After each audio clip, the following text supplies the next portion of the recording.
ਕੰਪਨੀਆਂ ਨੂੰ ਛੱਡ ਕੇ ਸਾਰੀਆਂ ਕੰਪਨੀਆਂ ਦੇ ਕੋਲ ਬਲਾਕ ਵੰਡ ਨੂੰ ਕੀਤਾ ਰੱਦ।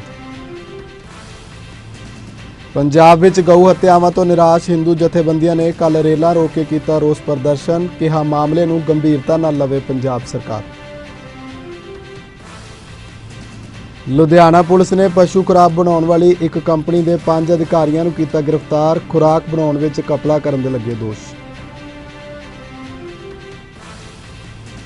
ਅਤੇ ਜੰਮੂ ਕਸ਼ਮੀਰ ਵਿੱਚ ਹੜ੍ਹਾਂ ਕਾਰਨ ਮਚੀ ਤਬਾਹੀ ਤੋਂ ਬਾਅਦ ਹਾਲੇ ਵੀ ਹਾਲਾਤ ਚਿੰਤਾਜਨਕ। 19 ਦਿਨ ਬੀਤਣ ਮਗਰੋਂ ਵੀ ਕਈ ਥਾਈਂ ਖੜਿਆ 2-2 ਫੁੱਟ ਪਾਣੀ। ਸਰਕਾਰੀ ਤੰਤਰ ਬੇਖਬਰ। ਸੋ ਪੰਜਾਬੀ ਖਬਰਾਂ ਦੇ ਇਸ ਬੁਲੇਟਿਨ 'ਚ ਫਿਲਹਾਲ ਨਹੀਂ, ਕੁਝ ਹੋਰ ਖਬਰਾਂ ਲੈ ਕੇ ਇੱਕ ਵਾਰ ਫਿਰ ਤੋਂ ਤੁਹਾਡੇ ਰੂਬਰੂ ਹੋਵਾਂਗੇ। ਤਦ ਤੱਕ ਲਈ ਤੁਸੀਂ ਵੇਖਦੇ ਰਹੋ ਚੜ੍ਹਦੀ ਕਲਾ ਟਾਈਮ TV।